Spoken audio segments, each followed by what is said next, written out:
اپنے پسندیدہ موضوع پر شوز دیکھنے کے لیے لائک اور سبسکرائب کرنا نہ بھولیے گا اور بیل بٹن پہ کلک کیجیے گا۔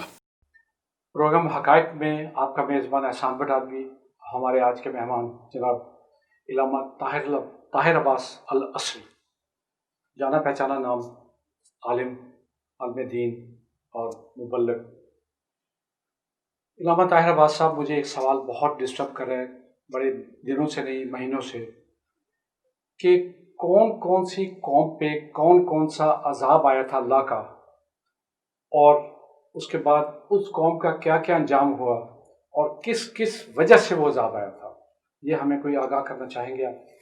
اعوذ باللہ السمیع العلیم من الشیطان الرجیم، بسم اللہ الرحمن الرحیم، الحمدللہ الذی والسلام علی عبادہ الذین اصطفیٰ، الصلاۃ والسلام علی سید الانبیاء والمرسلین والطیبین الطاہرین، اما بعد، فقد قال سبحانہ وتعالی فی کتابہ المجید والفرقانہ الحمید، بسم اللہ الرحمن الرحیم، ان اللہ لا یغیر ما بقوم حتی یغیر ما بانفسہم۔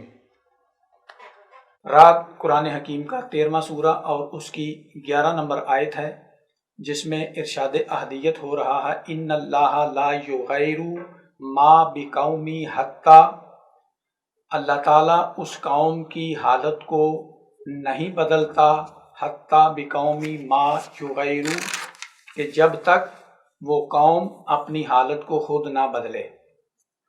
آپ نے موقع کی مناسبت سے بڑا اچھا سوال کیا ہے، جو موجودہ حالات و واقعات کے مطابق ہے۔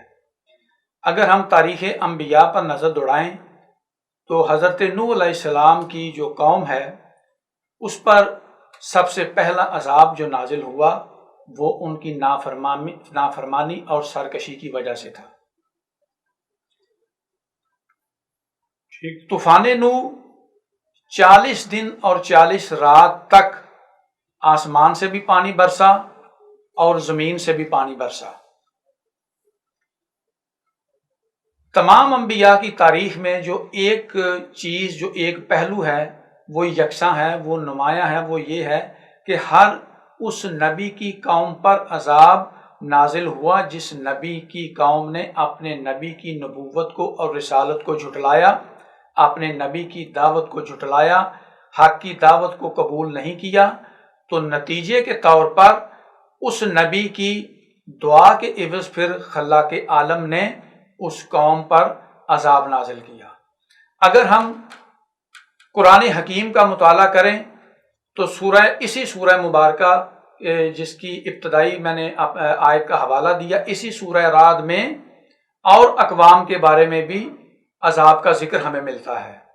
اسی طرح جب اگر ہم زمانی اعتبار سے بات کریں تو جب حضرت نوح علیہ السلام کے بعد حضرت موسیٰ علیہ السلام کا تو ذکر قرآن مجید میں تمام انبیاء سے سب سے زیادہ ذکر ہوا ہے، اور بنی اسرائیل کی قوم کے ساتھ جو واقعات منسوب ہیں وہ بھی تقریباً دوسری اقوام سے زیادہ ہیں۔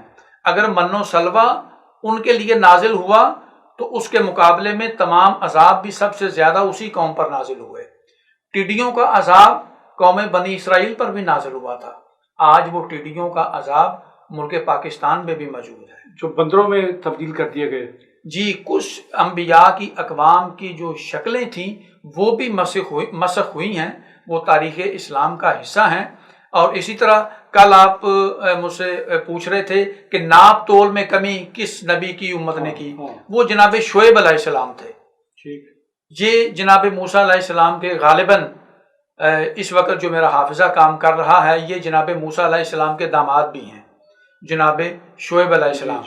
ان کی قوم میں عذاب اس وجہ سے آیا کہ یہ ناپ تول میں کمی کرتے تھے، اور اسی طرح حضرت لوط علیہ السلام کی قوم میں جو فعل غیر فطری فعل تھا، جو وہ اغلام بازی جسے کہتے ہیں، جو غیر فطری فعل سر انجام دیتے تھے، تو اس قوم پر اس وجہ سے عذاب آیا۔ اور حضرت یونس علیہ السلام کی جو قوم ہے، اب یہاں پر یہ انتہائی دلچسپی کا پہلو ہے، اس پر ذرا توجہ فرمائیے ناظرین محترم، کہ ہر قوم پر عذاب نازل ہوا اور وہ قوم اس عذاب کا شکار ہو کر غرق ہو گئی، صفحہ ہستی سے ہی مٹ گئی۔ لیکن حضرت یونس علیہ السلام کی تاریخ انبیاء میں، قصص الانبیاء میں، وہ واحد قوم ہے کہ جس پر عذاب نازل تو ہوا لیکن وہ عذاب کا شکار نہیں ہوئی۔ اب سوال پوچھنے والا اب سوال پوچھنے والا پوچھے گا کہ اس قوم نے ایسا فعل کون سا سر انجام دیا کہ عذاب نازل ہونے کے باوجود وہ قوم عذاب کا شکار نہیں ہوئی؟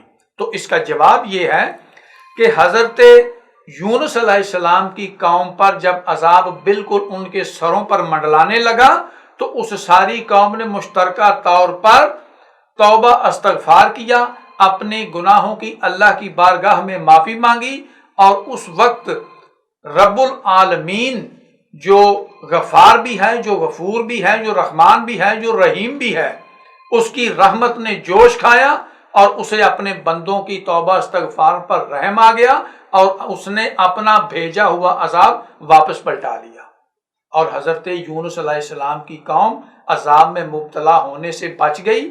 کس وجہ سے؟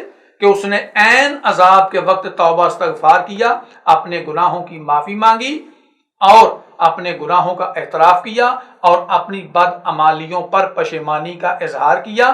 ان کی یہ ادا بارگاہ الہی میں مستجاب ہوئی، جس کی وجہ سے ان پر عذاب ہٹا لیا گیا۔ علامہ طاہر عباس صاحب، آپ نے دیکھا ہوگا جن جن اقوام کا آپ نے ذکر کیا، جو ان کے گناہ تھے، جو ان کی تقصیریں تھیں، اور جس طرح انہوں نے اللہ کی نافرمانی کی، آج پاکستان میں وہ سارے اعمال برسر عام کیے جاتے ہیں اور فخر کے ساتھ بیان بھی کیے جاتے ہیں۔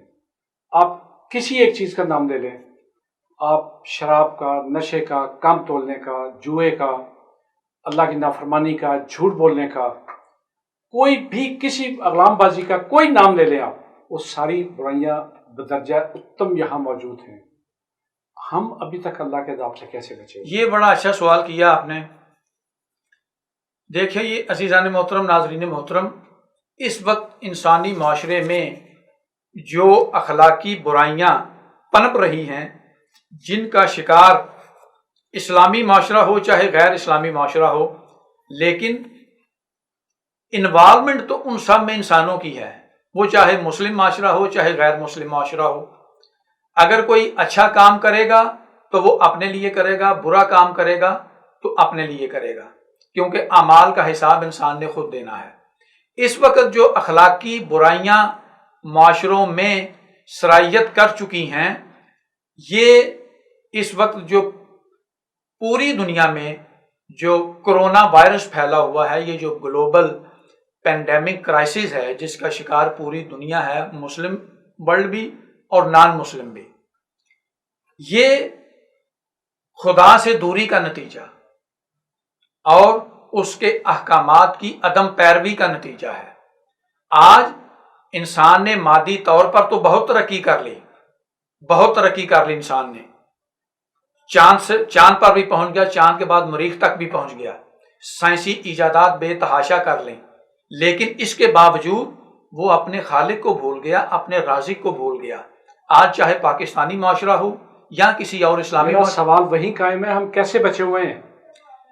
اس کا اگر کیا اس کا جواب یہ تو نہیں کہ حضور صلی اللہ علیہ وسلم نے اللہ سے کہا تھا کہ یا اللہ، جو پچھلی قوموں پہ تم عذاب لے کے آئے ہو، میری قوم کو، میری امت کو اس سے بچائے رکھتا ہوں؟ جی، میں آپ کے جواب کی طرف ہی آ رہا تھا۔ گزارش یہ ہے کہ اسی سے ملتا جلتا جواب حضرت علی علیہ السلام سے کسی سوالی نے پوچھا تھا، کسی یہودی نے پوچھا تھا کہ یا علی، آپ کے رسول رحمت للعالمین ہیں؟ تو یا علی نے فرمایا بالکل، بے شک وہ ہیں۔ اب یہودی نے پوچھا کہ اگر وہ رحمت للعالمین ہیں تو پھر روئے زمین کے سارے انسان ان کی رسالت پر ایمان لے کر کیوں نہیں آئے؟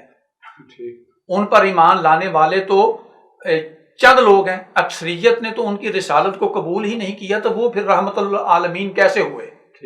انتہائی انٹرسٹنگ کویسچن، انتہائی دلچسپ سوال۔ اب سوال کیا کس سے گیا؟ جو باب مدینۃ العلم ہے، جو خطیب ممبر سلونی ہیں، ان سے سوال کیا گیا۔ اب سنیے جواب باب مدینۃ العلم کیا ارشاد فرماتے ہیں۔ مولا علی علیہ السلام فرماتے ہیں اس یہودی کو مخاطب کر کے کہ تو نے قرآن کی آیت کا حوالہ دیا، ہماری الہامی کتاب کی آیت کا حوالہ دیا، اور اس میں تم نے یہ بتلایا کہ ہمارے رسول عالمین کے لیے رحمت ہیں۔ اب سنو اس کا جواب کہ وہ عالمین کے لیے رحمت کیسے ہیں۔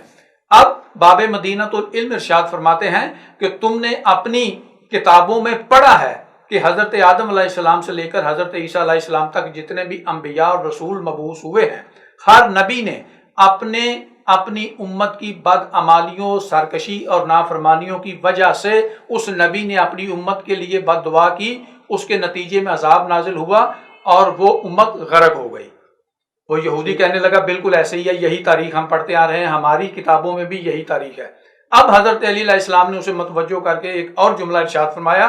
مولا فرماتے ہیں کہ اب ہمارے رسول عالمین کے لیے رحمت اس لیے ہیں کہ ہمارے رسول پر بھی ان کی امت نے بے تحاشا مصائب ڈھائے، ان پر ظلم کیے، ان پر پتھروں کی بارش کی، انہیں لہو لہان کیا، ان کے راستے میں کانٹے بچھائے گئے، لیکن انہوں نے اپنی امت کے لیے بد دعا نہیں کی۔